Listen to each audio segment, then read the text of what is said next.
All right. So welcome everyone to this second session of the Food Systems e-course. We have two excellent guest speakers.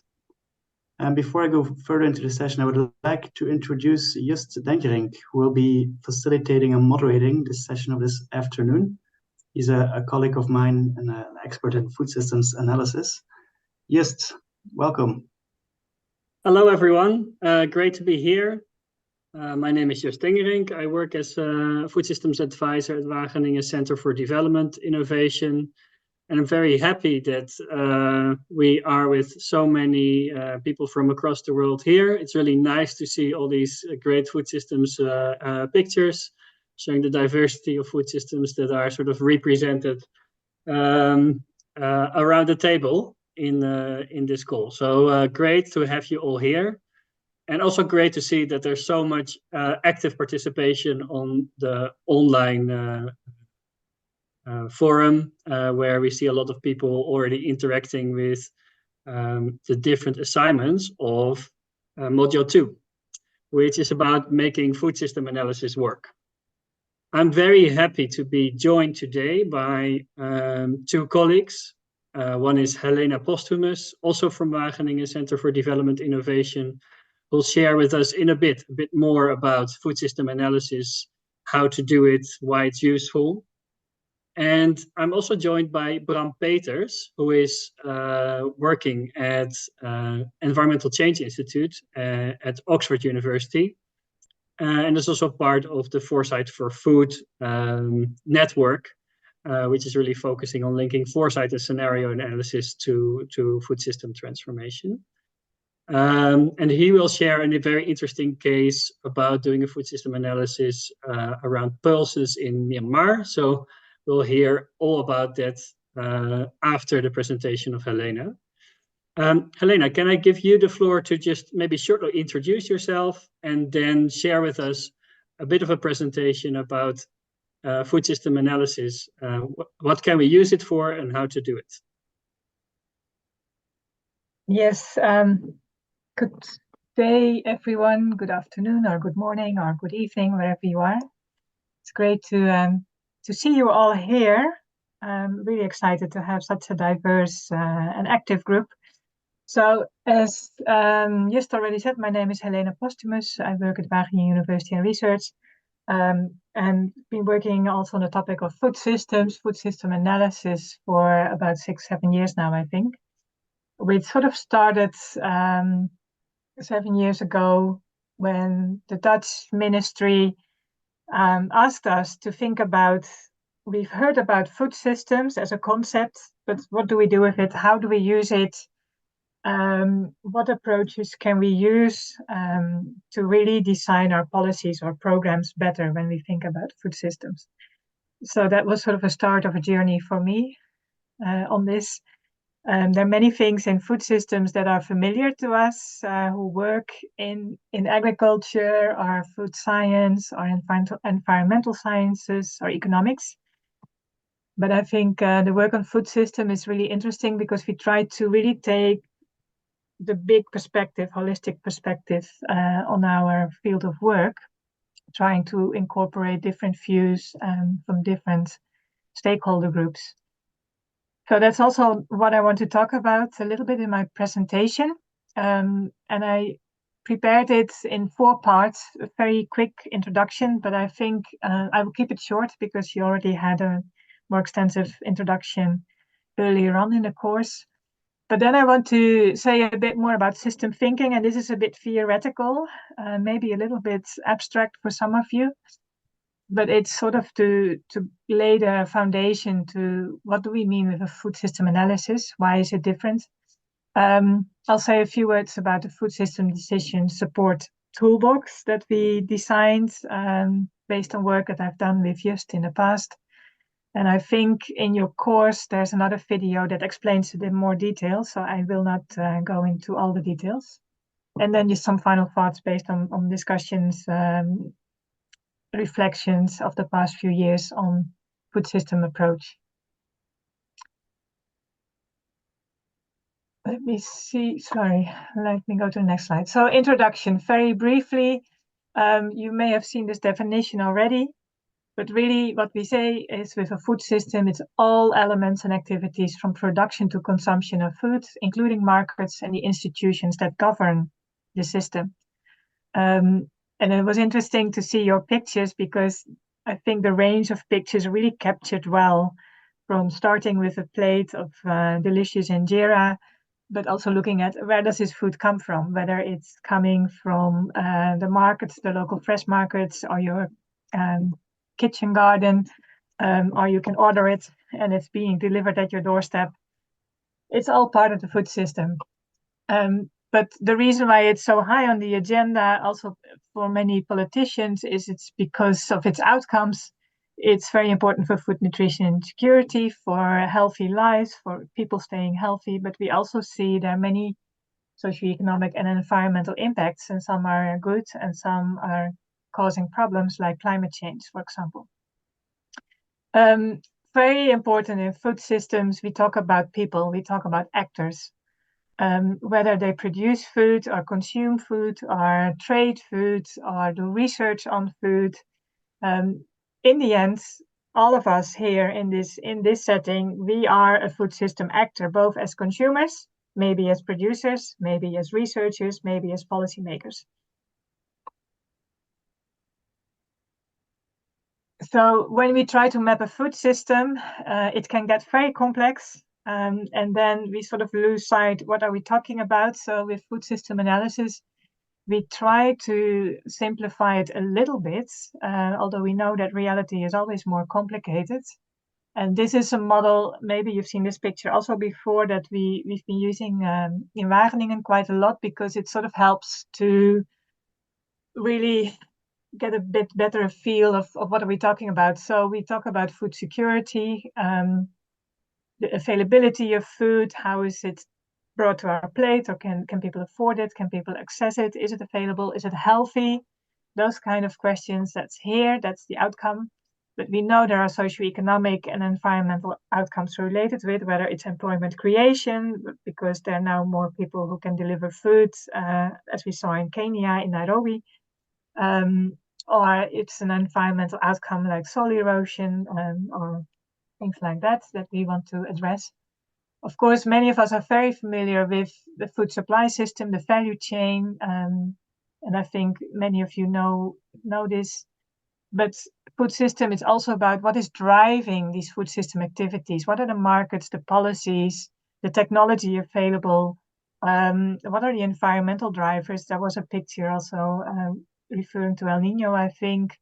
Energy is a big issue these days globally. Fossil fuels or renewable energy, how does that drive also the food system activities and so on? So we try to take a step back and really look at that bigger picture. How do all these different parts interrelate? And I think that's the most interesting in a food system analysis. It's not just looking at the different single parts, but especially how do they relate to each other? What happens where they start to interact, whether it's an environmental driver interacting with a value chain, or a new policy interacting with food processing, for example.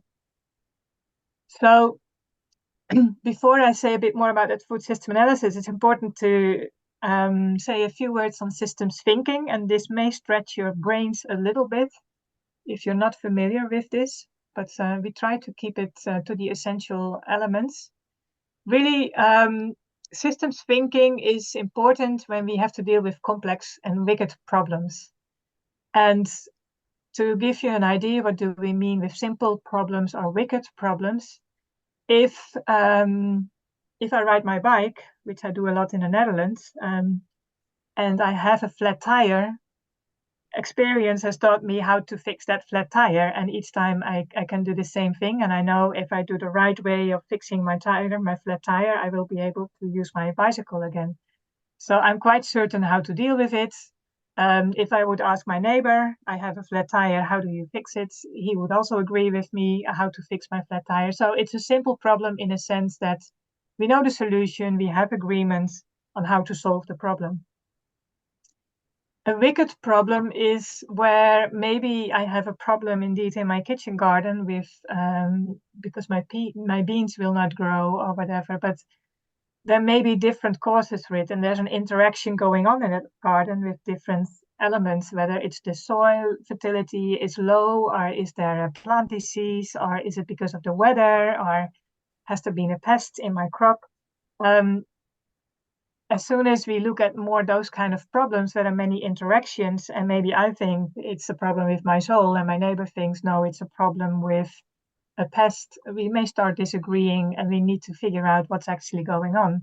So a wicked problem means there is an issue, but we're not entirely sure what's the cause or what's the right solution, and we need to figure it out with more than one person.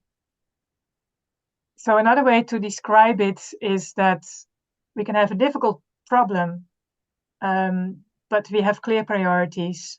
We know there are only maybe one or two solutions. We can also treat that problem as a standalone issue. We know that if we solve it, it's solved, it doesn't affect something else.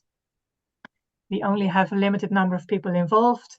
We know what needs to be done, and we can solve it within a reasonable time frame. Then we say, well, yes, it's a problem, maybe it's a difficult problem, but it's solvable if we have the right experts. A wicked problem is when even the priorities are called into question. And we see this now in food systems, where some will say, well, the priority is to be food secure, and others will say, no, priority is to solve climate change, or to become more resilient, or to become food sovereign. We can see many debates, and you probably have that in your own countries. We certainly have it in our countries in the Netherlands, where there's a big debate on what's the priority in our agricultural system. Should it be becoming food secure as a country, or should it be becoming farmers can make an income, or should it be that we are more farming environmentally friendly? So priorities are called into question. There are no obvious solutions on how to solve this multitude of problems. And we know that the problem cannot be solved apart from its context, because it's to do with policies, with markets, with climate, and so on. So there are many actors involved in solving the issues. There's not necessarily agreement on how it should be solved, and the outcome is uncertain, and we know we need to work long term to get to a sustainable food system. So the situation keeps evolving because of that, and that's when we have to deal with a wicked problem. And I think in many cases, when we talk about food systems and problems we have in our food systems, it's complex. So we need a systems approach. And you may have seen this picture before, perhaps, of an elephant, where you see all these different people just touching a part of the elephant. So they disagree on what are we actually dealing with. Is it a tree? Is it a wall? Is it a rope? Depending on which part of the system you look at, you may come up with different analysis of what's the problem, or what can we do.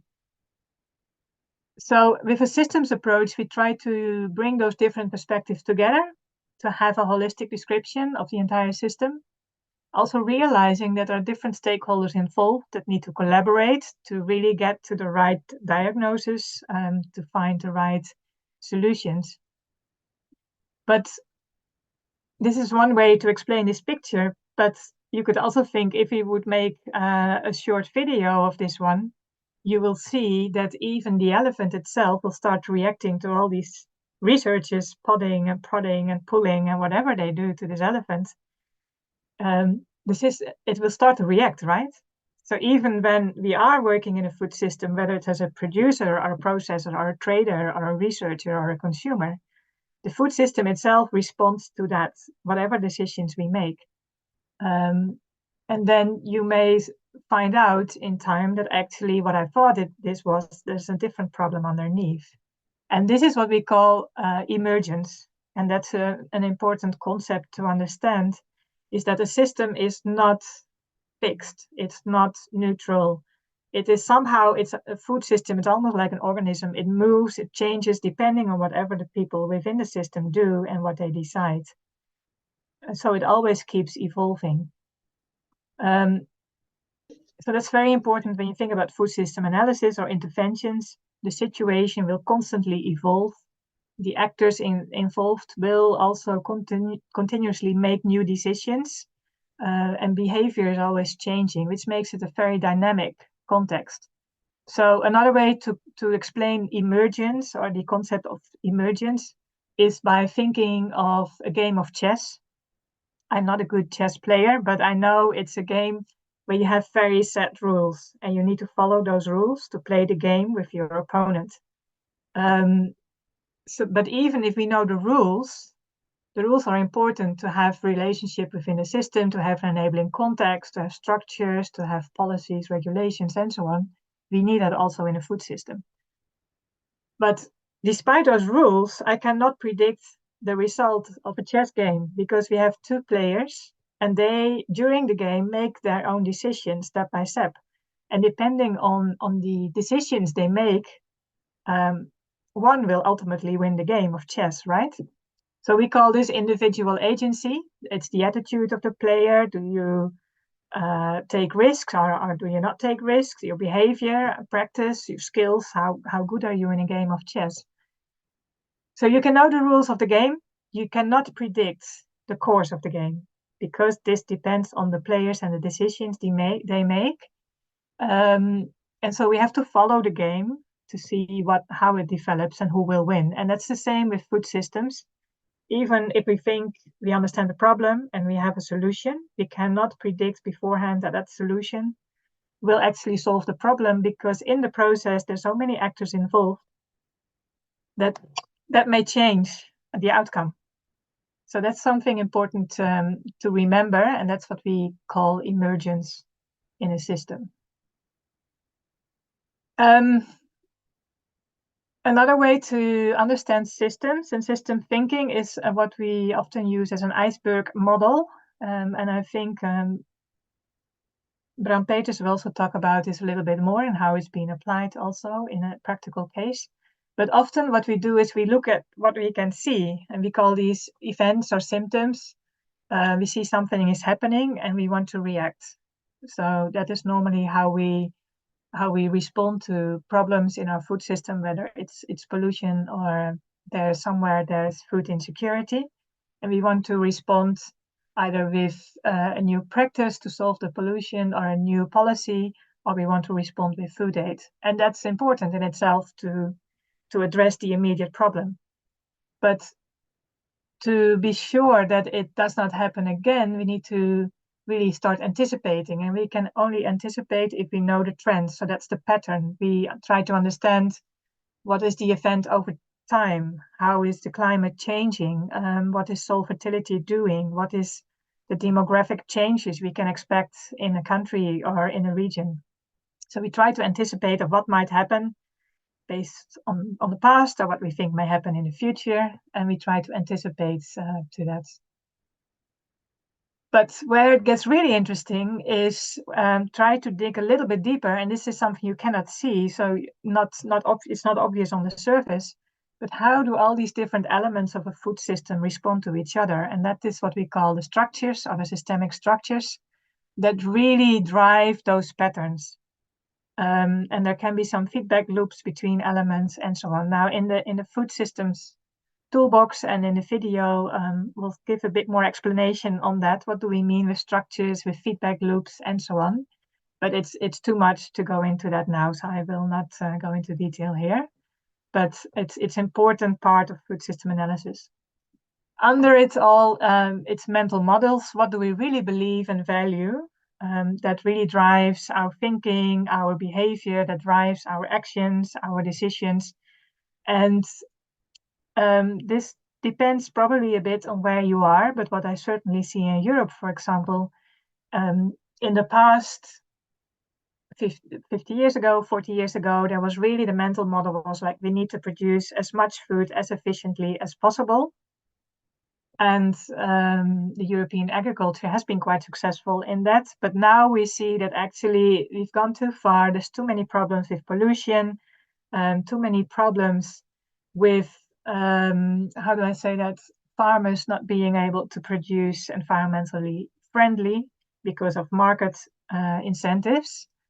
So in Europe, certainly the mental model has been shifting to say, well, actually, we need to change our agricultural model again because now we have too many externalities, side effects that we do not want. And it has also contributed to climate change, certainly from what we've done in Europe, which now affects the entire globe. So mental models need to change to be able to change the entire food system. And this can be a very slow process. And sometimes it's a very fast process if there is a major crisis and people suddenly realize we need to change.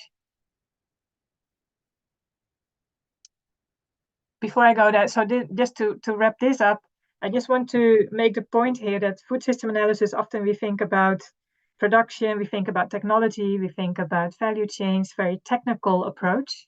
But be aware there's a very important social component to food systems, because we have to deal with people. And when we deal with people, we need to understand that we have to do with beliefs, with values, with assumptions, with behavior. So that the social part of food system analysis is also very important. A few slides on the food systems analysis.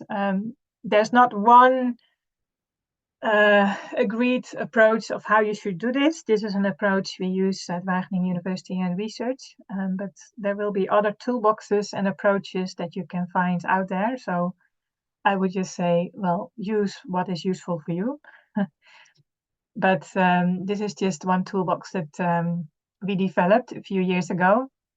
And in that toolbox, we have 5 elements, but the first one is really to think about, okay, what is the objective? What are the boundaries of the food system that I want to look into, and what should be the priorities that we think are important? Is it food security? Is it sustainability? Maybe both. Is it employment? And so on. But then you get to the purple part, that's really the analysis. We split it up in 3 parts. One, really looking at the actors in a food system. Who are they? What do they do? What's their power? What's their influence? How do they collaborate? So that's really about all the people involved, whether consumer or producer or policymaker or whoever is important. The second part is about system characteristics. So this is really looking at a little bit more at the different parts and what do we know in terms of trends. What do we know the trend of food security? What do we know about the value chains that are important? And so on. And the third part is trying to look a bit underneath that surface to understand how do all these different elements interact, all these different activities, how do they relate to each other? What's cause and effects? Or are there feedback loops? Where are leverage points? And some of these words may be new to you, but Bram Peters will also say a bit more about that. And there's a lot more in the materials that is available to you online. And based on that analysis, then we recommend a few steps to come to, okay, how do you then go from analysis to action?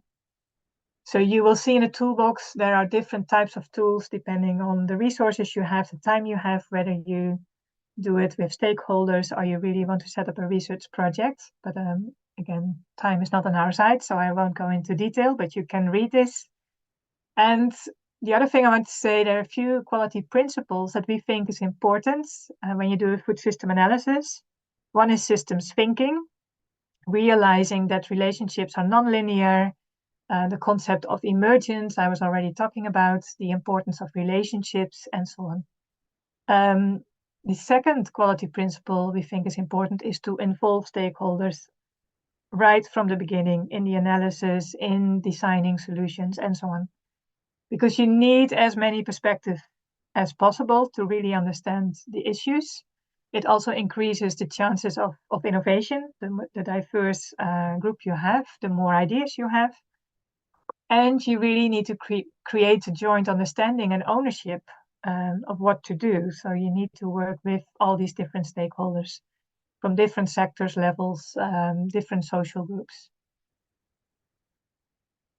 And another one we think is important is to think about equity and inclusion by asking your questions about power and who has decision-making power, who is benefiting, who is losing out. Are we having a negative effect on certain social groups with these solutions or not? How can we address inequity that we may have in our food system? And just to give a brief sort of explanation, what do we mean with equality, equity, and so on? Equality is if we give everyone the same resources. So we have 3 people watching a game. The little boy gets the same resources as the adult, but can still not see the game because the fence is still too high. And equity means that we give the resources to those based on their needs, so they can all have the same benefit of watching the game. So we give the little boy a little bit more than the adult here, so that they can, all 3 of them can enjoy the benefit of watching the game. Liberation is if you would remove the fence and all the barriers are just removed, and this is quite a structural solution, or a systemic solution, you could say. But unfortunately, often this is the reality, where whoever already has more, the winner takes it all, we sometimes say. But in many cases, those who are the strongest, they can often benefit more than those who are the weakest. So keep that in mind with your interventions. Are you really helping those who are losing out, who are excluded with your interventions? I know my time is up, so I need to move to the end. From analysis to action, this is always really a tough step to take. In the toolbox, we talk about leverage points. Where can you find a point in the system where you can intervene, where you have most effect? How can you also look at different innovations that are already out there that might help you to move the system to a state where you want it to move? And finally, whatever you do, think about what is your own mandate, your legitimacy, your own objective? What are leverage points in a food system where you can maybe make a change? What is your sphere of influence? Based on that, you can make your decision on where to intervene, or how, or with whom you should partner to make a change, because in many cases you will not be able to do it on your own. I know I go over this very quickly, but there's more in the toolbox, and Bram Peters will also address this, so that's why I'm not going into too much detail. A few final thoughts. What is the added value of using a food system approach? This question, or a food system analysis, this question is often being raised, and it's a good question. It's a difficult one to answer, because in the end, it all is about, okay, then how do you go from the analysis to the action? How do you make that step, and with whom can you collaborate to make a change? But the main aim of food system analysis is to broaden your thinking using a system lens, and to get a new perspectives on problems and solutions. So it's really about thinking about what's the bigger picture. Do we make an informed priority setting by including all these different voices? Do we understand all the processes? When not to use a food system approach, I think there are also many situations where maybe you say, well, actually, there's no need, because if there's a solution to a problem that's obvious to all, there's agreement, there's no need to first do a food system analysis necessarily. Or if you can solve the issue by yourself. It's a bit like that fixing the bike metaphor that I used at the beginning. So we're not saying you always have to do a food system analysis or a food system approach, only if you deal with those very complex problems where you need multiple stakeholders to align and to work together. This is my last slide, Just. I see you. You're getting a bit anxious about time. So what's some reflections on food system analysis and actions? And this is based on discussions we had with several people back in the Netherlands a few years back. What is essential? If you say, I want to do a food system intervention or an analysis, think about whom will you invite to do this work with you. Not just the usual suspects, but also make sure you include the local actors, maybe those who you don't often hear, who don't often have a voice at the or a seat at the table. Make sure you do work with legitimate local organizations that can also take action, that have a role to play, that have influence. And always be explicit about trade-offs, because whenever there's a change, there are winners and losers. And I know especially policymakers like to talk about win-win-win solutions. But if there are 3 parties that win, there will be also 1 or 2 that lose. And we need to be really clear about it. It's about trade-offs, it's about change. So some will win and some will lose. So how do we deal with those tensions and those negotiations? good practices is that from the start, try to create together with the stakeholders a clear common vision. What are our priorities? What do we mean with resilience? What do we mean with sustainability? What does it look like? Make sure that you have the same understanding. Be explicit about objectives. And there may be some opposing objectives, but that's okay. Try to create ownership, trust, and energy. So you really need to work with people trying to get that from the start. But also work with those who are willing, the coalition of the willing, I call them, who are willing to make change, the front runners who have the energy, the ideas, but also the influence to make change happen. But also keep in mind your own resources, what you actually can do and what you cannot do. You have to be honest about that. So last 2 bits, develop an action plan, who does what, and try to combine short-term actions and wins with long-term changes so that everyone stays motivated. Let me stop here because that was a long presentation. Thank you, Helena, so much for this very insightful presentation, showing us the different steps in the food system analysis process, but also how can it be useful, when is it useful, when is it not useful. So I think that was very enlightening. I think while you were presenting, a lot of conversation going on also in the chat. Some discussion about the role of climate change in affecting food systems, how to create sustainable food system interventions, and how can food system analysis play a role in that. Some really nice discussion about how far do you go in stakeholder engagement? Is there maybe also a balance or trade-offs?